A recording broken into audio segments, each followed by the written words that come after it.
আজকের অনুষ্ঠানের প্রধান অতিথি মহোদয়, অনুষ্ঠানের আজকে স্মারক বক্তা সম্মানিত পরিচালক মোহাম্মদ আজম, সংঘর্ষ বিভাগের চেয়ারম্যান মহোদয়, শারীন আপা, রেজিস্ট্রার মহোদয়, সহকর্মীবৃন্দ, শিক্ষার্থীবৃন্দ, আসসালামু আলাইকুম। আমরা আমার বক্তৃতা সবার শেষে দেওয়ার কথা, কিন্তু সেটা আমি আগে দিয়ে দিচ্ছি কারণ আমাদের বিদ্যার্থীদের উত্তর হচ্ছে এখনই একটা প্রোগ্রাম আরম্ভ হবে, ডিএসসিতে 4টায় আরম্ভ হয়ে যাওয়ার কথা। সেটা হচ্ছে আমি গিয়ে প্রোগ্রাম সভাপতি এবং আমার আয়োজনেই অনুষ্ঠানটি হবে, আমাদের সেখানে আমাকে চলে যেতেই হচ্ছে। এই কারণে ক্ষমা প্রার্থী জানি আগে কথা বলছি। আজকে আমরা অনেকেই জুলাইয়ের ফলে কিছু পজিশনে এসেছি। আমাদের কারো এটা হচ্ছে কি অনেক ইচ্ছায় অনিচ্ছায় পাওয়া পজিশন।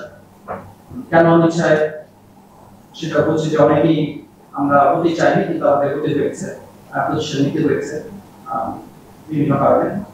কিন্তু দায়িত্বের অংশ হিসাবে যে কয়েকটা কাজ করার সুযোগ পেয়েছি, আনন্দিত হয়েছি, তার অংশ হওয়ার জন্য আনন্দিত হয়েছি, নিজেকে সম্মানিত মনে করেছি। তাদের একটা হচ্ছে যে এই ট্রাস্ট ফান্ডে সভাপতি হতে পারে।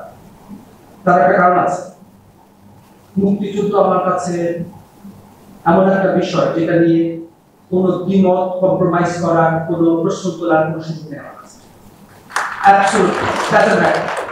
এটা কে কি ভাবলো, কে কি মনে করলো, কিছু আসে না আমার কাছে। এটা আনকোশ্চেনেবল একটা বিষয়। এবং সেই মুক্তিযুদ্ধ নিয়ে আমার এত আবেগ, সেই মুক্তিযুদ্ধের যারা সেনানী ছিলেন তাদের নিয়ে আমার মাত্র আবেগ আছে। তাদের মধ্যে কেউ হয়তো বা কোনো সময় তার কার্যক্রম প্রশ্নের সম্মুখীন হয়েছে, প্রশ্নের সম্মুখীন হওয়ার কারণও আছে। তার মানে এটা না যে তার যে রোল ছিল মুক্তিযুদ্ধে সেটা অস্বীকার করে ফেলতে হবে।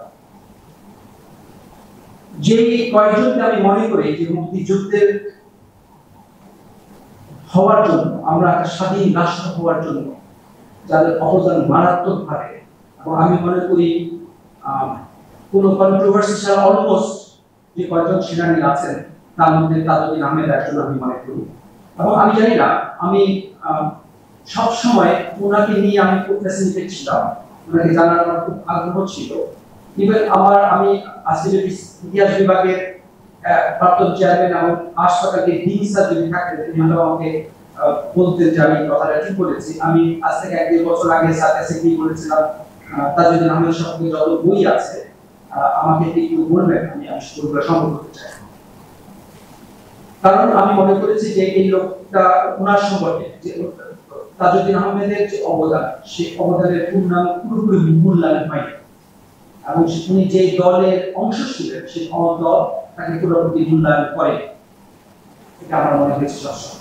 এই বোধ থেকেই আমার মনে হচ্ছে আমার জানা দরকার, এবং আমি জানতে চাই, এবং আমি সে কারণে বইগুলো সংগ্রহ করতে চেয়েছিলাম।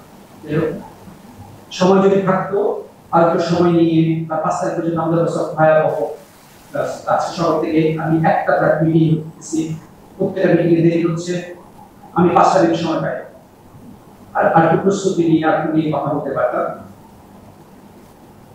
এই ট্রাস্ট ফান্ডের অংশ হতে পেরে আমি আনন্দিত, এবং আমি যে আজকের এই অনুষ্ঠানে হয়তো আগামী বছর হয়তো এই অনুষ্ঠান করা হবে না, কিন্তু আমি যে একটা অন্তত অনুষ্ঠানে এই ট্রাস্ট ফান্ডের অংশ হতে পেরেছি, এবং এমন একজন মানুষ, যে মানুষ এই দেশের স্বাধিকার অর্জনে ভূমিকা পালন করেছেন, তার নাম দিয়ে যে ট্রাস্ট ফান্ড, সেই ট্রাস্ট ফান্ডের অংশ হতে পেরেছে, আমি নিজেকে সৌভাগ্যবান মনে করেছি। এবং আমি আপাকে, শারীন আপাকে ধন্যবাদ জানাতে চাই যে ওনারা এরকম একটা উদ্যোগ নিয়েছেন, এবং উদ্যোগটা যাতে, আমি বলছি যে 20-30 বছর আমরা যখন থাকবেন না, তখন ট্রাস্ট ফান্ড একটা ঝুঁকির সম্মুখীন হবে। কারণ আমি দেখেছি, আমি ট্রেজারার হওয়ার পরে দেখেছি যে আমাদের প্রায় 100টার মতো ট্রাস্ট ফান্ড এখন বন্ধ হয়ে গেছে। কারণ যে টাকা দিয়ে আরম্ভ হয়েছিল সেই টাকার এখন আর কোনো ভ্যালু নেই। 1000 টাকা, 500 টাকা দিয়ে আরম্ভ হয়েছে, এটা ইনকাম দিয়ে কিছু করা যাচ্ছে না। আজ থেকে 50 বছর পরে যাতে তার যদি ট্রাস্ট ফান্ড দিয়ে থাকে, সেটা আপনারা নিশ্চিত করে থাকেন, কারণ যে টাকাটা দিয়েছেন 50 বছর পরে কোনো মূল্য থাকবে না।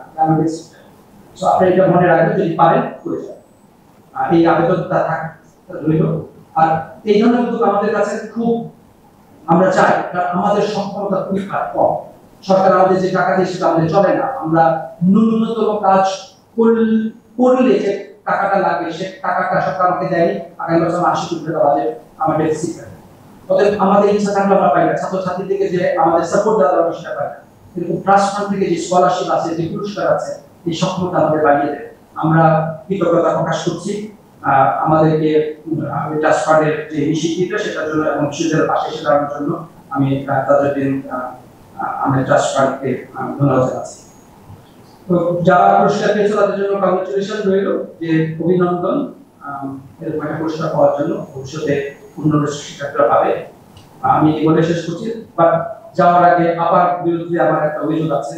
কারণ আমাকে দুলাভাই বলছিলেন আপনি একটা মাত্র বাংলা সেন্টেন্স তাকে শিখিয়েছেন, যে সেন্টেন্সটা আর কিছু শেখান নাই। উনি আমার বলেছে সেই সেন্টেন্সটা কি, আরো সেন্টেন্স শেখানোর দরকার ছিল। ধন্যবাদ আপনাদের সবাই। আসসালামু আলাইকুম।